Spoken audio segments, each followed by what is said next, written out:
Brother Dana, Brother mine, delivers you best worst case scenario podcast. On the other side, like into the deep forest, and on the other side of this mountain is like all dangerous and like you don't know what's in those woods. Yeah. And if you were to go into those woods without any weapons, protection, you'd be fucking you'd be a damn fool. Damn fool. Like, because there's bears, cougars, crazy hermits, the list goes on. Yeah, but there's more to be afraid of than kitties. Just cougars. What is there to be afraid of in the woods? Terrifying things in the woods. Things you can't put words to. Things you don't even know what those things are. Like cryptids.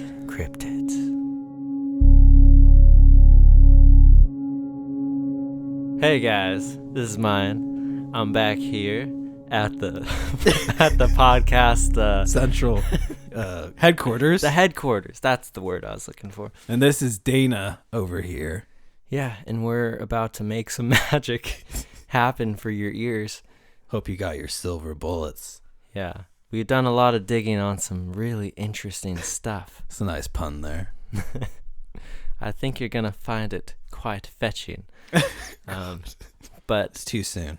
No, this is seriously one of the topics that I've heard a lot about. I hadn't done so much digging into before. That's I'm excited. Time I use the word digging. I'm excited about this topic too, because we live in the woods, and not in the woods, but we fucking near the woods. We live in the woods pretty much. So this thing, or cryptids, and this thing we're going to be talking about is kind of relevant for anybody who's in a rural area or near trees. There could be something fucking nearby you. If you're a Midwesterner, you'll definitely get some stuff out of this one. Because today, ladies and gentlemen, we are talking about the Beast of Bray Road.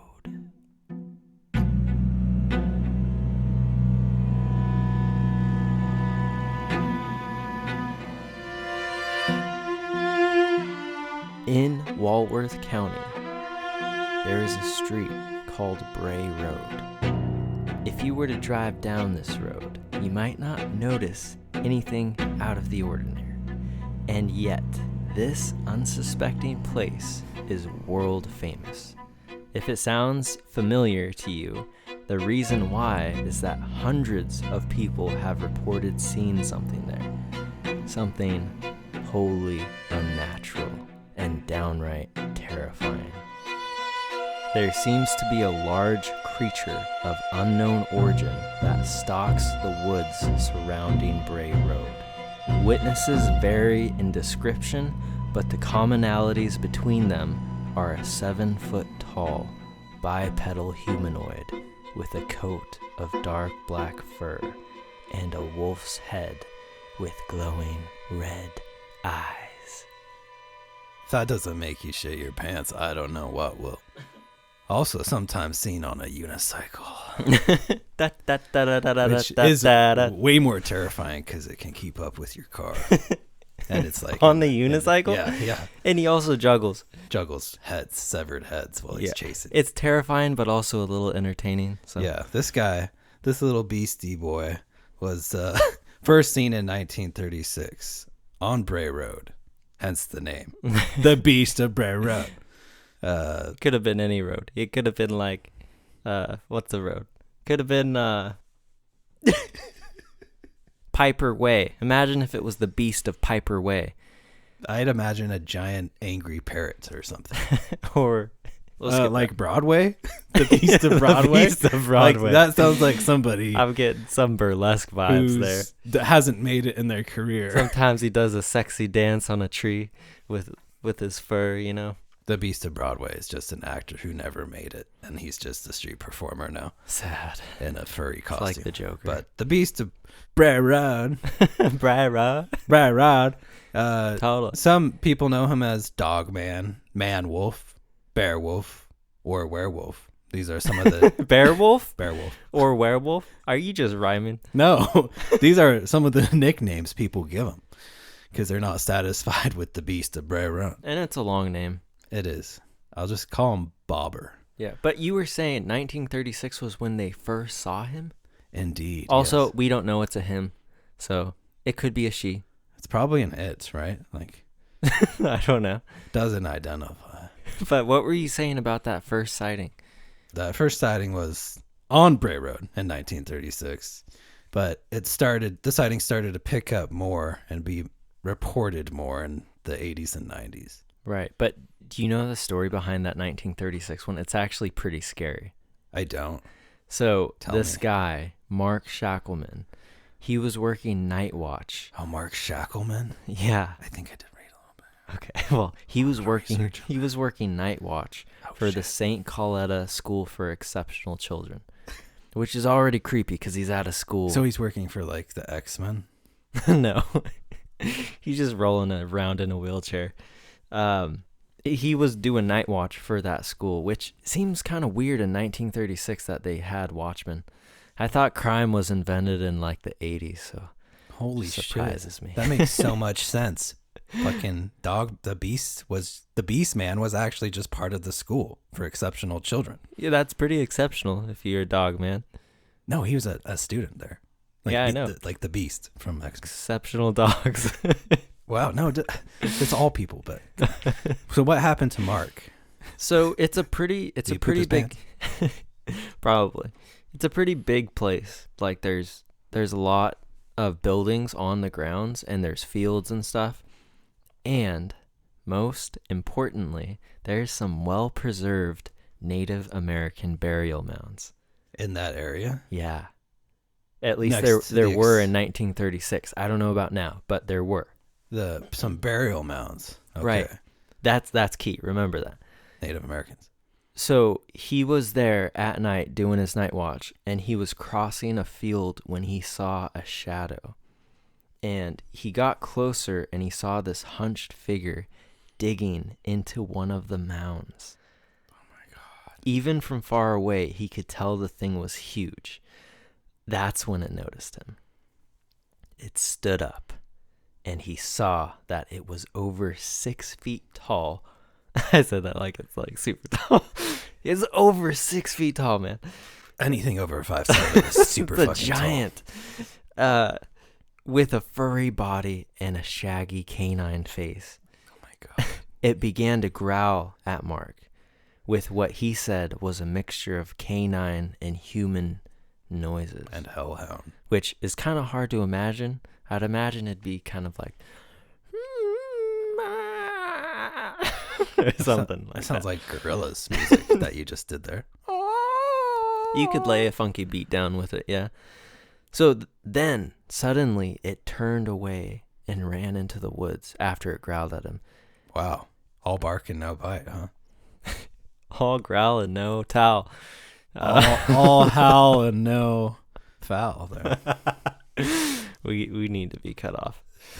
So, yeah, and then like you said, after that, apparently maybe there's like a slow part for 40 years. So what happened? Did Mark run away with a full load in his pants, or did he investigate further? Well, the story goes that he saw it the next night too, and the same thing. It was digging in this mound, and then it saw him, and it was like, rah, and then it turned and ran off into the woods. But after that, he never saw it again. Okay, I'm guessing Mark was packing while he was checking it out. Like, he wouldn't go back to the same spot without weapons. I think he just had a flashlight on him, actually. Oh my God, this guy. Man. Wasn't Mark like a former boxer, heavyweight champion? I don't know, but I don't think you want to go toe-to-toe with Wolfman, you know? Huh. But, so like you were saying, the sightings, they got crazy after the 80s, right? Yeah. And a lot of the reports for this Wolf Boy Man thing, the Beast of Bray Road, has been seen running or walking on all fours, or just its hind legs, which is the scariest sight. And it's usually seen eating, or has been seen eating roadkill, and then it scurries into the woods just like you described. As soon as it's spotted, it usually scurries away, which is probably a good thing. Otherwise, people would be dead, I'd say. He's a shy guy. But some of these reports, or the damage it has done, is usually to vehicles along the road. It's left long scratches along the side of witnesses' cars. And there's been animal mutilations, and I think missing or killed livestock for some of the farmers. So there's some strange things going on in these Wisconsin woods. That's really interesting because a lot of the people who had evidence on their cars, like they never saw the beast, but the beast came and fucked up their car. Like it likes vandalizing people's cars or something. But it seemed to only do it to Ford. Why? It was a Dodge marketing campaign. I'm kidding. The Dodge man. The Dodge man of Bray Road. He would dress up in a furry coat and fuck up Fords with his cart keys and his knives and scurry off into the woods. But some locals there speculate that it's either a werewolf or it could be Bigfoot. Native Americans believe that it's likely a Wendigo. Yeah. Which is a whole other episode and story to get into. Yeah. It could also be a skinwalker, which in Navajo culture, it's considered to be a witch or dangerous human being with the ability to transform into an animal. Except the only slight discrepancy there is that skinwalkers, when they morph into an animal, it's usually the full form of the animal. It's not like a mixture between a human and... So it would look like a wolf, like a literal wolf. It wouldn't look like a werewolf running around. So yeah, it's pretty much just a bad Photoshop job, like a dog head in a hairy man's body. Some kind of drag show.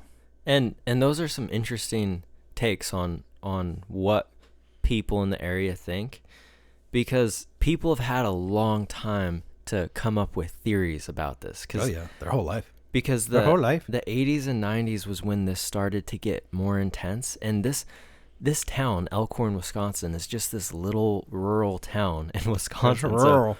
Yes, of course you are.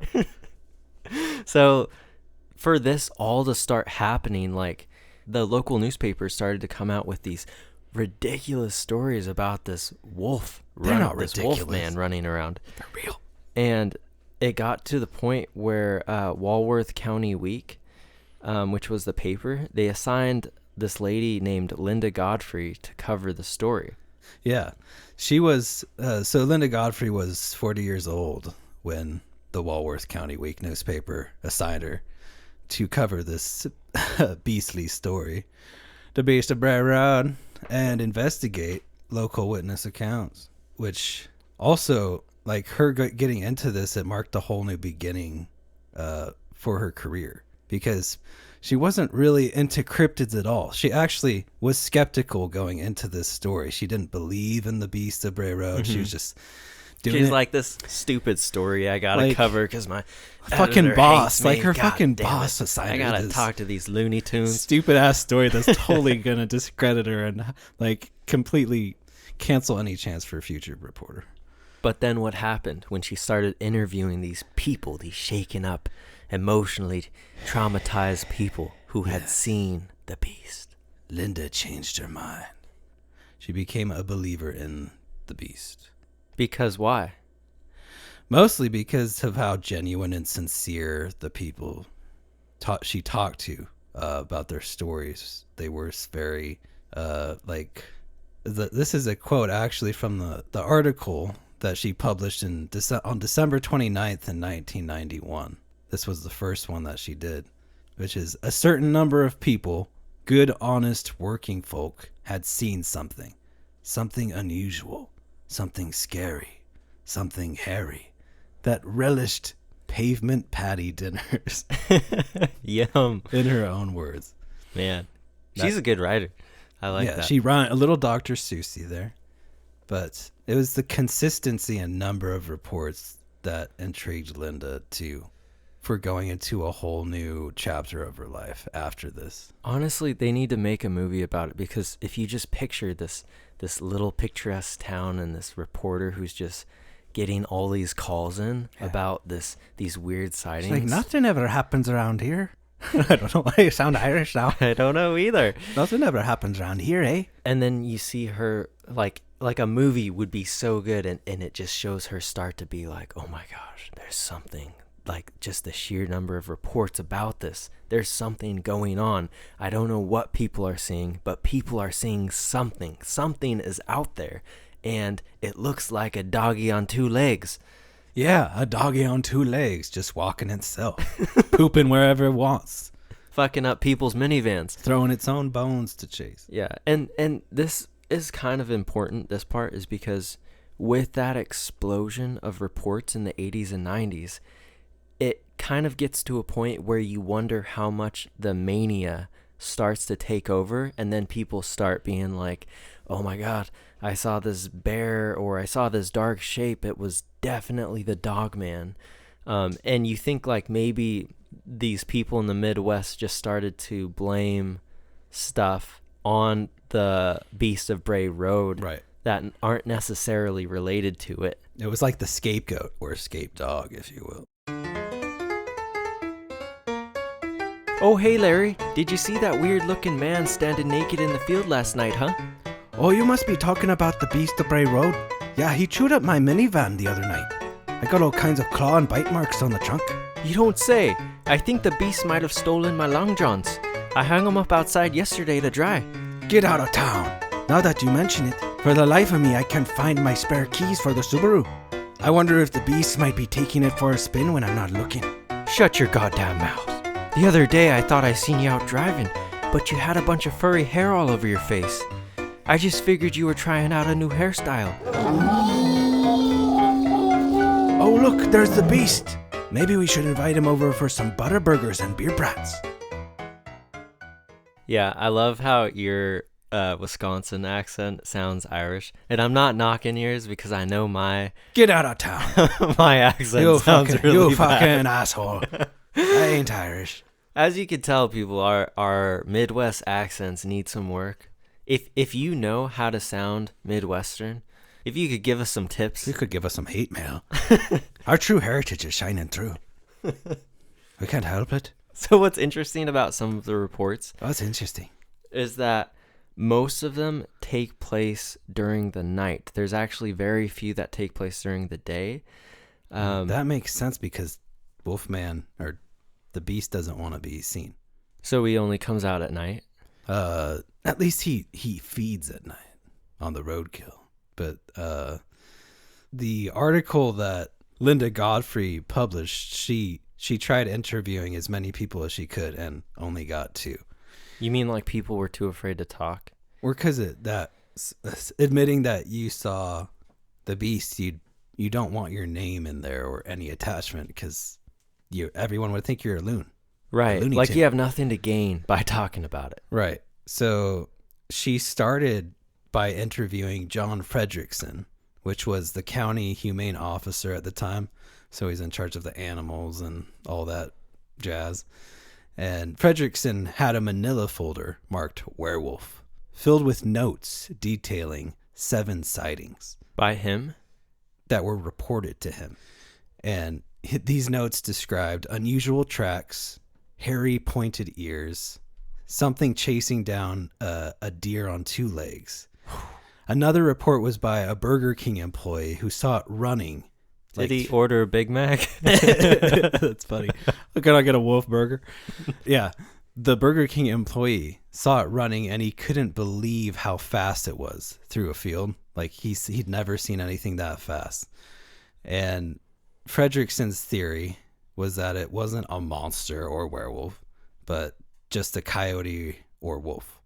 People were just exaggerating their experience because they were seeing it at night. Right. So he's thinking like their imagination or creativity was affecting their witness account. Yeah.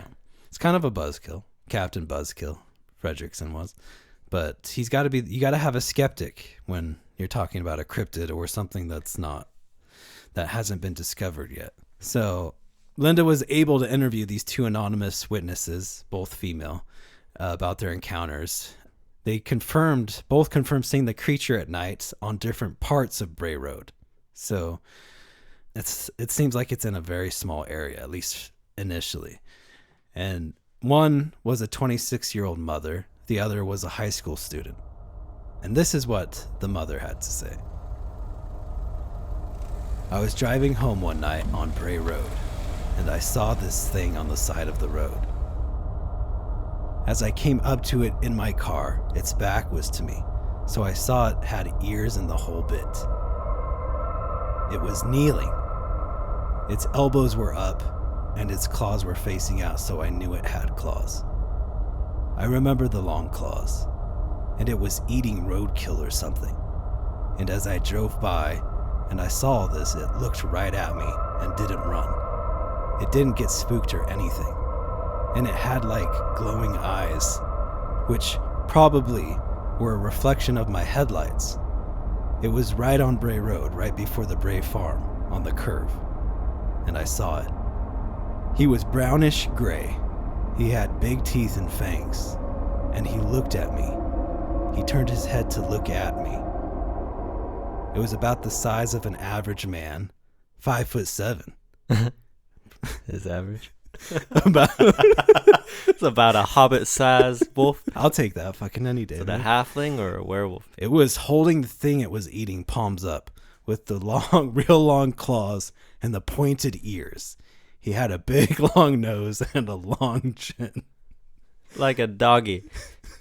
Like a wolf werewolf, face. like Yeah. a huff and puff. Yeah. I'm gonna blow this shit down.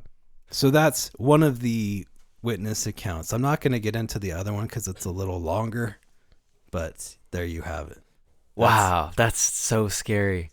Yeah. Like, I think I would Piss yourself? No, I would drive by it pretty fast because I'd be afraid it might like try to jump into my car, because I read a report by this lady who claimed to have hit something while driving on Bray Road. She got out to see what it was, and she found herself face to face with a massive wolf-like creature. Once it saw her, it chased her back into her car, and while she was struggling to get the car moving again, it was clawing at the rear passenger door, trying to get in. Jesus Christ. Can you imagine the adrenaline? I can't. I don't think I can. I tell you, that car would smell like shit. Lacey ain't got opposable 'Cause thumbs. I would have defecated. That's scary shit. Yeah. Like, that's when you put the pedal to the fucking metal, man, and floor it out of there. Right. You make some new roadkill. And then you circle back and fucking hit that thing. Make sure it dies. Yeah. And a lot of the reports are similar in that way, where people are driving down the road at night when they see something. And like we said, Bray Road seems to be at least one of the hot spots for seeing this thing. Yeah, it is. It's at least the origin. Right. Hence the name. And a lot of the time he chases the cars too. Just like your little buddy would. Right. Well, dogs love to chase cars, don't they? So that makes sense that it's not the Beast of Bray Road. It's Dogman. Can you imagine calling that into 911 after you see like a... What would you say? Jeez. To where you might not call 911. Yeah, I bet those calls, though, that they do get about it are pretty creepy.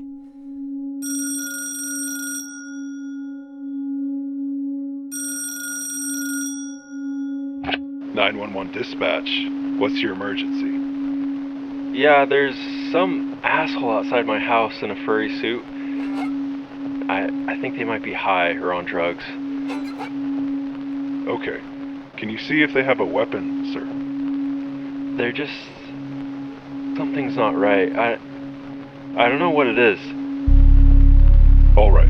Please stay indoors, sir. And make sure the doors are locked. It's got red eyes. Is there anyone else in the house with you? Sir, are you there?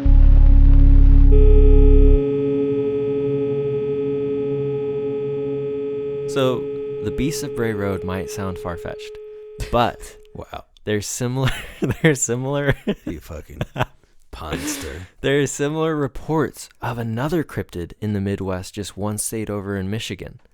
From witness reports, this cryptid shares all of the features of the Beast of Bray Road, described as a 7-foot tall, blue-eyed, Beautiful blue eyes. or amber-eyed, bipedal, canine-like animal with the torso of a man and a fearsome howl that sounds like a human. So it's been dubbed the Michigan Dogman. And the sightings of Dogman, as it's been known, go even further back than the Beast of Bray Road, even past the 1800s. That's right. It was allegedly first spotted in 1887 by two strong lumberjacks. Two strapping lumberjacks in Wexford County in Michigan. They described it as having a man's torso and a dog's head. It appears to be 7 feet tall, which is very closely linked to the Beast of Bray Road. But with this one, the howl is, I think, a little bit different, or it's like it sounds more like a human scream. I thought the Beast of Bray Road had a similar... Because remember that dude who saw it in 1936? He said that when it growled, it sounded like a human and a wolf mix. That's true. One of the bigger differences, though, about Dogman, Ruff, is that legend has it that he appears in a 10-year cycle on years ending in 7. So the first spotting was 1887, and you can just work your way up all the way till 2017, which would be the last time he'd appear, allegedly. So the next time he's coming back in 3 years, guys. You better be ready. 2027, he might appear on the road. I'm going to be at Bray Road, sitting there. Not Bray Road. Oh, You're going to be in the wrong spot. You're right. I'm going to miss it. I'm going to be like, you're 6 hours away from Wexford County. I'm going to be in Wexford, in Michigan, ready to talk to Dogman come 2027. With a whole camera crew. Mm-hmm. Tell us, Dogman. What is it like? What is it like not having a master, Dogman? Being your own master. You call the shots, do you? You think you're a wise, cracking dog, huh? Just a dog with a bone, are you? But even before the loggers witnessed this creature, in 1887, there have been legends, kind of like what you were talking about with the Navajo, but the Ottawa tribe near the Manistee River, they speak of a bipedal canid beast that terrorized the tribe. And these were thought to be medicine men who were skinwalkers, just like that other story. But once they transformed, they got stuck in a half-human, half-wolf state. That sucked, man. That sounds awful. Sounds like you got fleas for life. Like you're a medicine man one day, serving the tribe. You transform into a wolf, but you get stuck halfway. And then you're stuck eating roadkill. All because you didn't get cable. It's a slippery. Well, why do the medicine man... Did they do it on purpose? Did they become Dogman on purpose, or was it an accident, do you think? Yeah, the skinwalking, that's supposed to be something inherent to a lot of tribes in the United States and throughout the world, where they supposedly could take on to different degrees qualities or characteristics of animals that were important to them. So you had shapeshifters. Right, you had bear cults that even go back to like the prehistoric days of people that worshipped a certain animal and tried to imbue themselves with its qualities. So it goes to follow that if these people like had some sort of esoteric knowledge or could access some sort of ancient stuff, maybe they could shift themselves into these wolves or dogs, and then they just fucked it up. They didn't get the recipe quite right, and so they were stuck in between dog and man. And they're stuck in doggy style. It's a nightmare.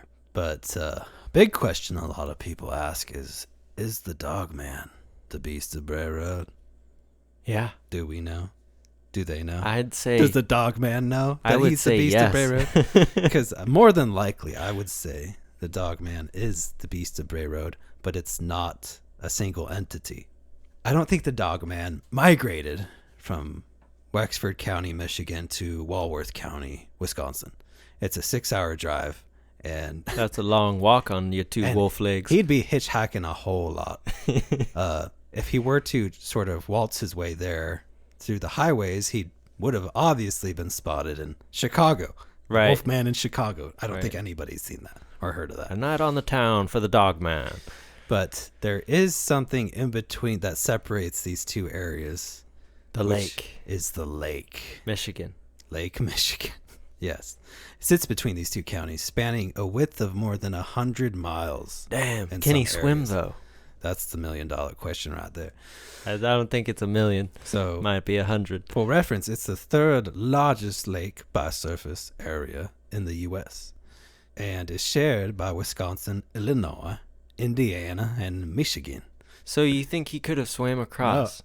No, I'm about to answer that. Lake Michigan itself has an interesting history and link to the paranormal. The Michigan Triangle is an area of the lake where there's been numerous shipwrecks. Triangle? Like the Bermuda? Exactly. What? It's been dubbed the Bermuda Triangle of Lake Michigan. Midwest is crazy. Yeah, there's cryptids crawling all over the fucking place. You need Ghostbusters over there. Yeah, get that shit under control, guys. Michigan Triangle is an area of the lake where there's been numerous shipwrecks dating far back as the 17th century. Strange disappearances, plane crashes have been reported, UFOs, USOs, which is unidentified submerged objects, have been spotted in this area. But any of them furry and look like a dog? Well, I mean, there is a monster supposedly in the lake. Really? Yeah. It's called the Lake Michigan Monster. Oh, Would you have guessed that? God, they need to be more creative in a million with these years. names. Yeah. It is an entity that supposedly lives in Lake Michigan, sometimes described as a living creature or spirit. It's described as a large, four-limbed aquatic carnivore with a thick, scaly hide, a long tail, clawed webbed digits, a short, strong neck, and short head with powerful jaws. So it's like a little worm reptile, not little, but a big worm reptile thing. Pretty much, it's a giant, vicious salamander thing. Whoa. The first sighting is interesting because of the description of the Michigan monster was in 1878, only 9 years before Dogman. So this cryptid stuff started happening in the late 1800s in that area. At least white people started reporting it. The Native Americans supposedly already knew of these things and didn't really want to talk about it. They knew everything already, huh? Yeah, described by natives as half fish, half dragon. But back to Dogman, I don't think Dogman could doggy paddle 100 miles from the two counties. I think there's pockets of this population all over the U.S., and they vary in height, color, hair color, posture. And what they are, maybe even like Sasquatch, that could be a subspecies of these hominid things. Yeah. Unless he hitched a ride from the Michigan Monster through the lake. If you see a werewolf riding a worm through the water, then that's dude, man. I think that's fucking epic. He's pretty much take a picture. Muad'Dib, right? Consider there. yourself the luckiest person on the planet to witness that, because that sounds badass. And please send that picture to us because I gotta see. Yeah. But that brings up an interesting point about the nature of this thing. What is it? And as you were talking about, the tribes have totally different beliefs about this thing than your average Michigander. They think take a gander day. Like they think that this thing could be maybe misidentified animals, but maybe if you were a little bit less conservative, you might think it's this weird cryptid, this Dogman thing. Right. But the Native Americans sort of have this more like spiritual component to them where they think that it could be, is it called Wendigos? Is that the term they use? Yeah, sort of. Although their description of Wendigos is a lot more terrifying than Dogman or the Beast. What's that? It's cannibalistic and usually was of just a normal human being. Who likes to taste a human being. And the Wendigo usually comes in the winter time and gets inside the head of the head of a man. Gets inside the head of a man and basically taints. What? Taints. Taints him? The Dogman jokes, there's too many of The them. Dogman. If you are listening to this and you're like, okay, I have no idea what to make of this. I don't know if these people are crazy. I don't know if they're actually seeing something. You're talking about us? If you're on the fence at all about sort of the stuff we've presented, I would like to give you a couple options. And these are theories about what these sightings could be. So you have number one, which is hoaxes. Simply that. Man in a costume. Yeah, that. That is what a hoax means. Fuck. That's funny. I didn't even consider that one. No. I think what you're gonna say is that like people are in on this, and there maybe isn't a man in a costume, but people are making it up.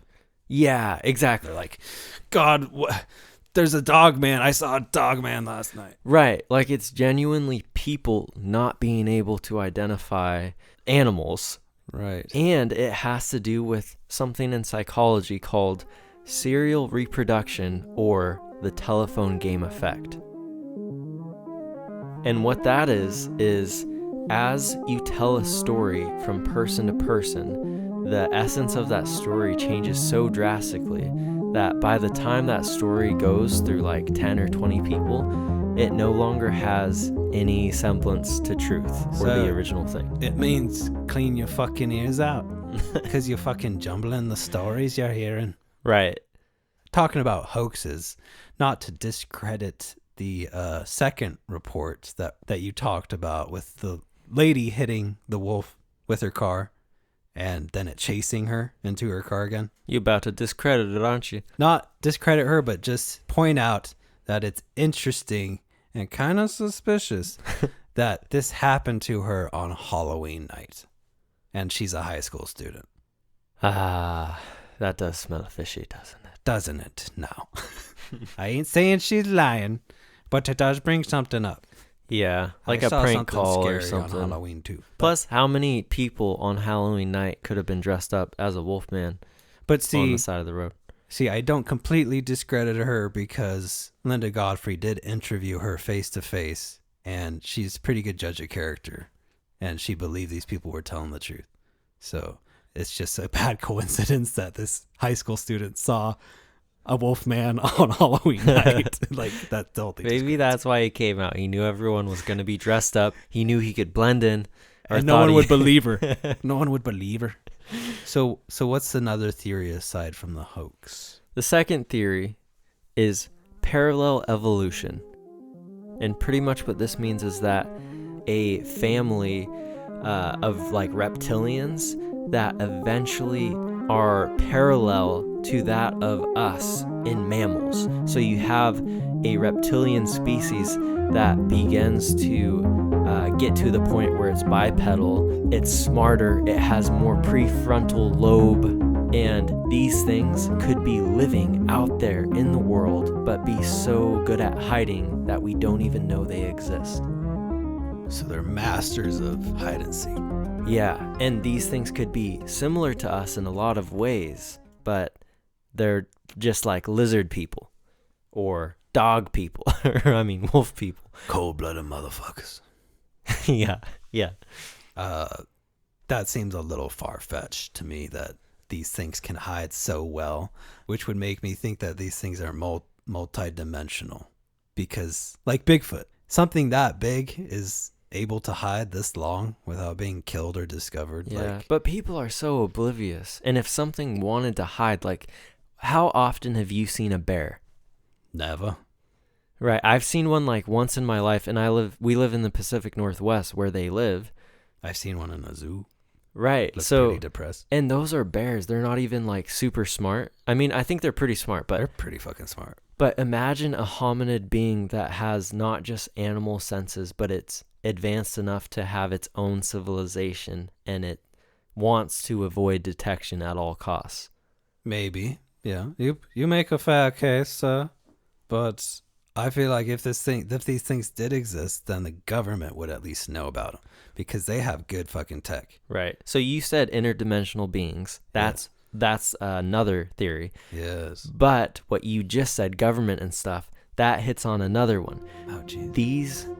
These cryptids could be a result of deliberate genetic tampering or gene splicing. Oh my God. And there could be like a really messed up scientist somewhere like Tusk who took someone and is like, I'm going to make a reptile out of you, boy.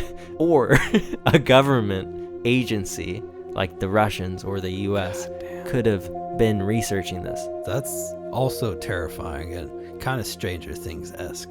But did these things escape or do you think they let them out?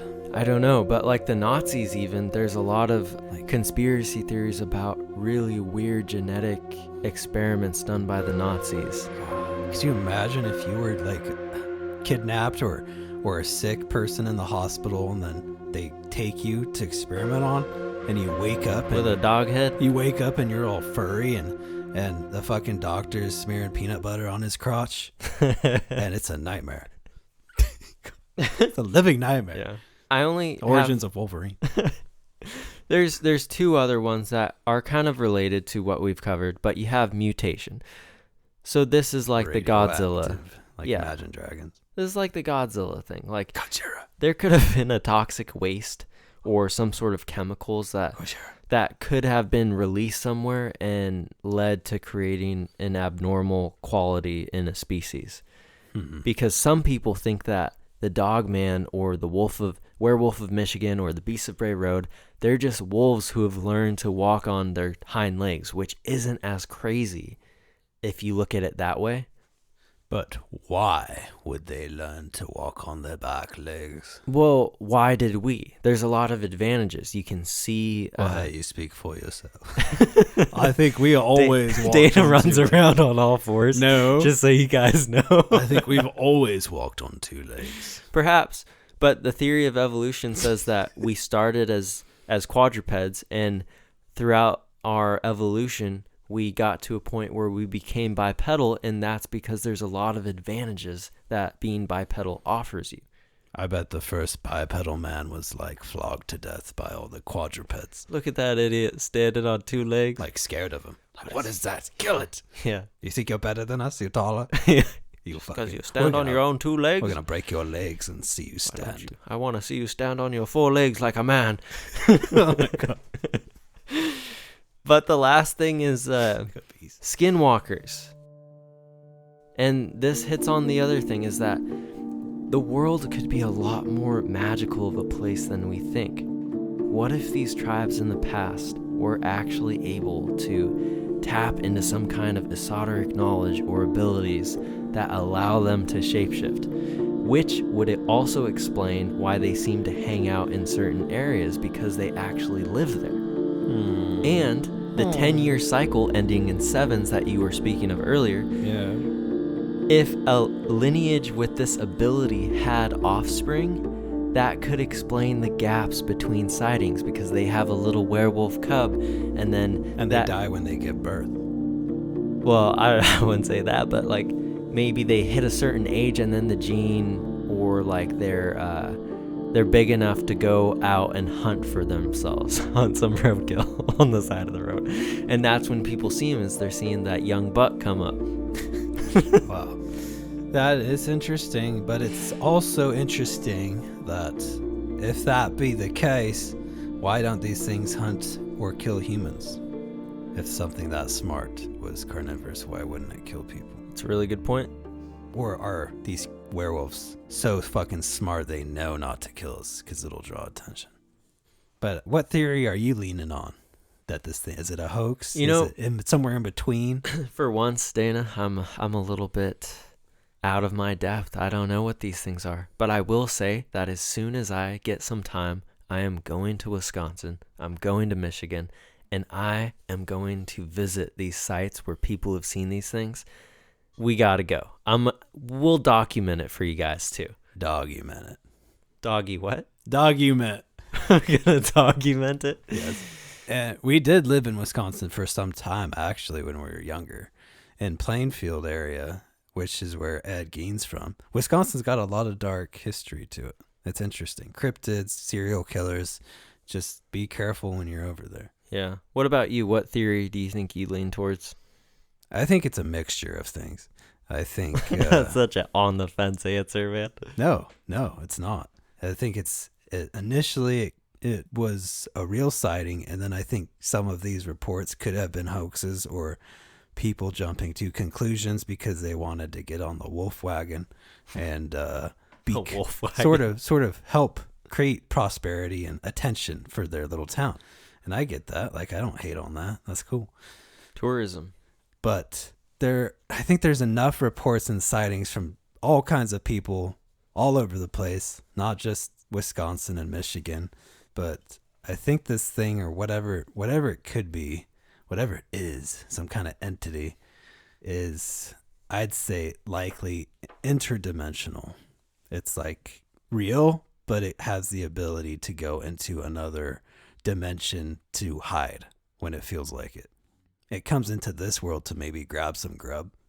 That's all? Just roadkill? That's all it takes? Yeah. Another idea is that they're not multi-dimensional, but they live underground. I think that's a possibility. I think there's a lot of tunnels and things underneath the earth we don't consider, like hundreds, thousands of miles of tunnels that we just don't know what their purpose is. But regardless, it's a mysterious being. It's a mouthful. And it's a conundrum. You know, what do you make of all this? And that's why, if you guys have any thoughts, if you yourself have seen a dog man, if you yourself have a dog, if you are a dog man, if you know what a dog is, then comment down below. And say dog man. And say dog man. I am the dog man. Yeah. Like Batman. We'll give you a treat. Wow.